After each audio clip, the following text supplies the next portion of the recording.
Esta é a história do dia da Rádio Observador. Donald Trump quer fazer de Gaza uma Riviera?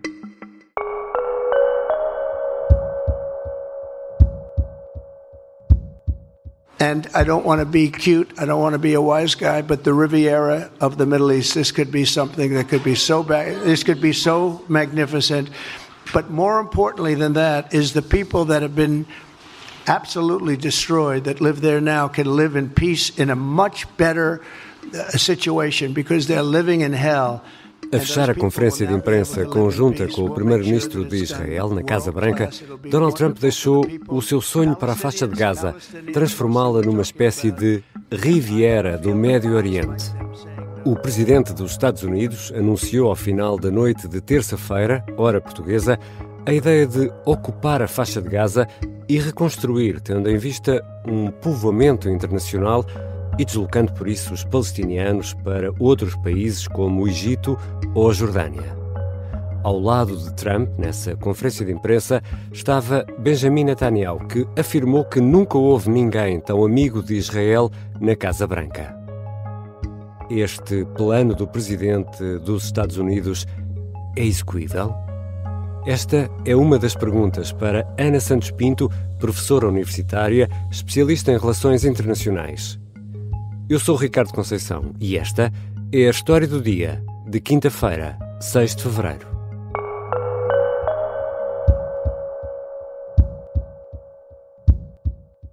Bem-vinda, professora Ana Santos Pinto. Muito obrigada eu pelo convite. Professora, afinal, o que é que propõe Donald Trump? No final de uma conferência de imprensa, após uma reunião com o primeiro-ministro de Israel, o presidente norte-americano o que propôs foi que os Estados Unidos assumissem o controlo da faixa de Gaza, com a respectiva reconstrução, o que implicaria retirar a população palestiniana que vive em Gaza, e essa população seria transferida para outros estados do Médio Oriente, como a Jordânia e como o Egito. Os Estados Unidos promoveriam esta reconstrução do território numa expressão usada por Donald Trump, numa espécie de Riviera do Médio Oriente, e que essa reconstrução com empreendimentos, habitação, etc., levaria à criação de milhares de empregos, ao desenvolvimento económico, poderiam viver ali pessoas de várias origens e possivelmente talvez também alguns palestinianos. Mas, portanto, a ideia geral é que os Estados Unidos assumam o controlo da faixa de Gaza. Esta é a grande inovação. E depois a reconstrução, sabendo que essa reconstrução demora muito tempo e custa muito dinheiro. Mas é tudo muito vago, ou não? Não há nada de mais concreto do que esse sonho, posso chamar-lhe assim, de uma Riviera. Eu não utilizaria a expressão sonho neste caso, até porque o impacto com a realidade pode ser bastante difícil. Mas olhando para o percurso político de Donald Trump, foram raras as vezes que Trump apresentou propostas muito concretas e detalhadas. Eu creio que o atual presidente norte-americano atribui muito mais importância a disseminar uma determinada mensagem e uma determinada ideia, a testar essa ideia, do que propriamente a construir uma solução execuível. Porque Trump, ao longo da sua carreira empresarial e do seu percurso político, sempre se apresentou como um negociador que utiliza estratégias de comunicação bastante agressivas para causar impacto. E eu creio que neste caso, com esta proposta, o que Donald Trump pretende é essencialmente testar e avaliar até onde aqueles com quem quer negociar as questões do Médio Oriente, que incluem a causa palestiniana, mas são também mais do que isso, inclui também o Irão, pretende testar até onde é que eles estão dispostos a ceder e até onde estão dispostos a ir. E tem o apoio de Israel para esta ideia? Sim, mas, ou seja, primeiro eu creio que é difícil nós entendermos a sociedade israelita se a virmos como homogénea. Nós temos grupos nacionalistas e grupos ultra-ortodoxos, temos grupos conservadores e grupos liberais, temos grupos que aceitam a convivência com palestinianos e aqueles que nem sequer reconhecem a sua existência como povo. Portanto, a sociedade israelita, os partidos políticos, os grupos que formam a comunidade política têm posicionamentos muito diversos. A questão palestiniana é uma questão central, entendida como uma ameaça existencial, ou seja, aquilo que pode colocar em causa a existência do Estado e, portanto, aquilo que favoreça o eliminar da questão palestiniana da agenda política tem sempre o apoio de Israel. Mas aquilo que simbólica, historicamente, é defendido principalmente pelos grupos ultra-ortodoxos e nacionalistas é que Israel assuma a propriedade e a extensão total do território que hoje designamos como territórios ocupados palestinianos, ou seja, Gaza e a Cisjordânia. E agora, o formato que é novo aqui e que é disruptivo para a forma como nós pensamos o Médio Oriente até esta data, é de facto o posicionamento do Presidente dos Estados Unidos de assumir o controle territorial de uma parte, embora muito pequena, do Médio Oriente. Your willingness to think outside the box with fresh ideas will help us achieve all these goals. This is the kind of thinking that will reshape the Middle East and bring peace. E só para percebermos melhor, os palestinianos seriam divididos entre o Egito e a Jordânia? Seriam recambiados para esses dois países? Esta é a ideia de Trump? De acordo com aquilo que Donald Trump disse na conferência de imprensa, eles seriam transferidos por sua vontade. Ou seja, isto impediria a designação de transferência forçada de uma população... Ou usar este termo que eu usei de recambiar. Exato. Essa transferência forçada é claramente um contrassenso com aquilo que são os princípios gerais do direito internacional e, portanto, a base, o pressuposto com que Donald Trump apresenta esta ideia é que viver em Gaza com o contexto atual, mas sobretudo com o nível de destruição, de tragédia que existe, não é suportável. E, portanto, aquelas populações, a população em Gaza e em todo o território da faixa de Gaza, encontraria uma alternativa que lhe seria muito mais favorável, relegando, neste caso, a proposta de Trump ou a visão de Trump para segundo plano aquilo que, ao longo das últimas décadas, temos assistido, que é a ligação da população palestiniana, tal, obviamente, como a população israelita, ligação ao território, à terra. E o caráter simbólico que isso tem, já para não falar, naturalmente, daquilo que foi a expulsão na decorrência da guerra de 1947 e 48, da criação do Estado de Israel, aquilo que simbolicamente os palestinianos chamam de Nakba, da catástrofe, com esta expulsão e que dá origem àquilo que hoje é reconhecido, designadamente no contexto das Nações Unidas, como os refugiados palestinianos. Já voltamos à conversa com Ana Santos Pinto, professora universitária, especialista em relações internacionais. Vamos continuar a tentar perceber se esta proposta de Donald Trump é ou não para levar a sério.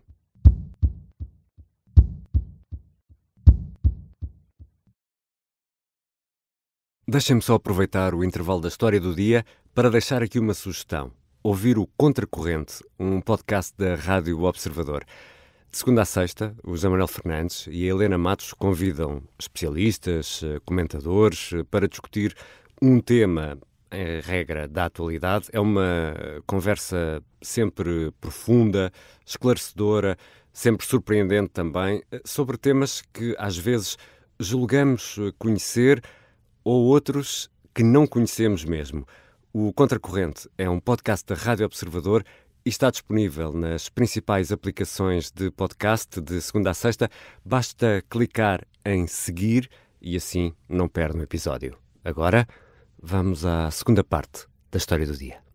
Estamos de regresso à conversa com Ana Santos Pinto, professora universitária, especialista em relações internacionais. Professora, há um problema antigo aqui, é que aparentemente ninguém aceita os palestinianos. Porquê? O Egito e a Jordânia podem aceitar caso isto avance? Eu creio que é importante nós percebermos que ao longo das últimas décadas, em particular depois do fracasso das negociações de Camp David no início da década de 2000, a questão palestiniana foi encarada por todos os responsáveis políticos no Médio Oriente e não só, como insolúvel. Ou seja, ninguém tem uma solução. É tóxica. Quando há guerra, é mediatizada, é politizada, é utilizada como um catalisador da vontade das populações árabes e até muçulmanas e de caráter global. Quando não existe guerra, é uma questão que é relegada para o fim das agendas políticas e que em 2022, início de 23, até aos trágicos atentados de 7 de outubro, já não fazia parte da agenda política internacional. Donald Trump dizia que o Egito e a Jordânia dizem que não vão aceitar e respondia Donald Trump, eu digo que eles vão. E eu acho que aqui, claramente, o que estamos é em face de uma pressão negocial. Estes dois Estados, Jordânia e Egito, são muito dependentes do ponto de vista militar dos Estados Unidos e isso certamente será tido em consideração. E poderão ser forçados a isto, mas isto porque os palestinianos estão também muito ligados a esta ideia de instabilidade, nomeadamente devido ao Hamas ou à Jihad Islâmica. Tudo isto, estes países como o Egito ou a Jordânia temem um efeito de contaminação? É também por isso? Temem um efeito de contaminação, temem um efeito de revolta nas suas próprias populações, porque, como eu dizia há pouco, a questão palestiniana é muito utilizada como um catalisador e mobilizadora das populações árabes e muçulmanas, e até com caráter mais global, como assistimos ao longo dos últimos meses. E, portanto, é muito difícil às populações dos Estados da região, independentemente de serem monarquias ou repúblicas, é muito difícil a estas populações aceitarem que os seus governos cooperam com Israel e cooperam com os Estados Unidos na eliminação da população palestiniana. E não só do ponto de vista físico, mas da própria ideia de concessão de uma autonomia e de um Estado palestiniano. E isso traz, naturalmente, impactos políticos, ou seja, Donald Trump colocou a Jordânia e o Egito, dois dos seus principais aliados no Médio Oriente, numa posição absolutamente impossível. Instead, we should go to other countries of interest with humanitarian hearts, and there are many of them that want to do this, and build various domains that will ultimately be occupied by the 1.8 million Palestinians living in Gaza, ending the death and destruction and, frankly, bad luck. Mas esta ideia, olhando para o direito internacional, para a forma como as nações se relacionam umas com as outras, esta ideia de Donald Trump é execuível? Isto não seria uma ocupação dos Estados Unidos na faixa de Gaza? Olhando para o histórico norte-americano recente e a forma como as intervenções militares foram desenvolvidas, implementadas e as retiradas tiveram os resultados que tiveram. Eu diria que esta solução não é impossível, mas é extremamente difícil. E digo que não é impossível porque o mundo está muito estranho. E a forma como as lideranças políticas reagem, a forma como as alianças e as cooperações e parcerias se vão alterando, eu não sei o que acontecerá nem amanhã, quanto mais daqui a 10 ou 15 anos. Agora, eu também não sei se Donald Trump, quando faz esta proposta, faz no intuito dela ser execuível. A proposta que ele faz, a mensagem que ele passa nestes dias, tem ocupado toda a agenda mediática em detrimento daquilo que se está a passar internamente nos Estados Unidos com a tomada de posse desta nova administração e o funcionamento desta nova administração. por um lado. Portanto, há aqui uma dimensão interna que me parece relevante do ponto de vista comunicacional, sim. Por outro lado, porque creio que há aqui uma componente de teste, de ideia disruptiva, porque Donald Trump sabe, como acho que toda a gente nesta altura com o mínimo de conhecimento da região sabe, que a solução de 2 Estados pode estar no discurso político, mas é impossível de implementar no curto prazo ou sequer no médio prazo. Não é possível porque não há interlocutor palestiniano, não é possível porque não há vontade israelita, não é possível porque não há contexto. E, portanto, este é um choque, digamos assim, que pode gerar uma reação surpreendente, naturalmente é uma surpresa, mas que poderá tentar também ver até onde dos Estados do Médio Oriente estão dispostos a ceder.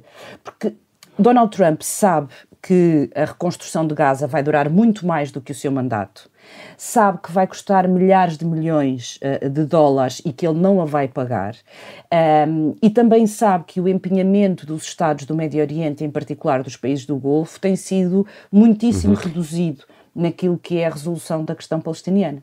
E, portanto, perante isto, o que é que eles fazem? Eu creio que é um bocadinho esse o raciocínio. E ter militares norte-americanos ali poderia aquecer ainda mais o Médio Oriente, ou poderia ter um efeito contrário de criar ali uma zona onde estão militares norte-americanos, portanto as coisas acalmarem? Eu devo dizer que essa para mim é a componente mais surpreendente. Na conferência de imprensa, Donald Trump faz a proposta num texto escrito e a questão da presença militar aparece nas perguntas e respostas em que Donald Trump está sem... a improvisar. Exato.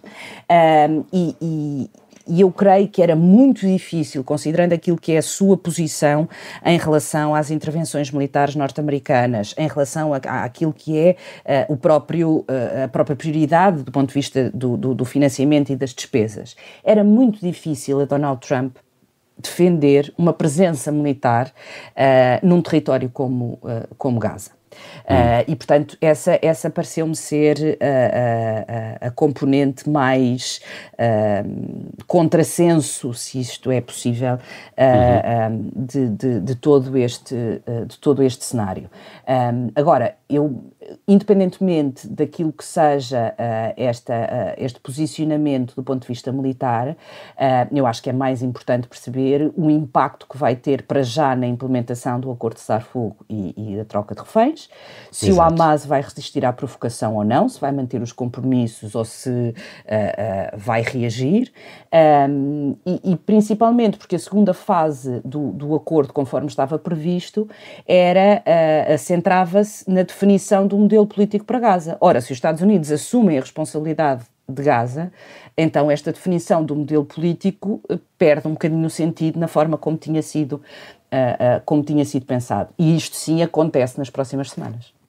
E temos Groenlândia, Canadá, também vou incluir aqui nesta lista o Canal do Panamá, agora a faixa de Gaza. Podemos dizer que Donald Trump é expansionista ou, seguindo a sua linha de raciocínio, é mais um provocador do que um expansionista? Eu acho que ele é um provocador e provoca no sentido de criar o contexto que lhe é mais favorável para alcançar os seus interesses e os seus objetivos. Há um ponto que tem sido levantado por vários comentadores e analistas.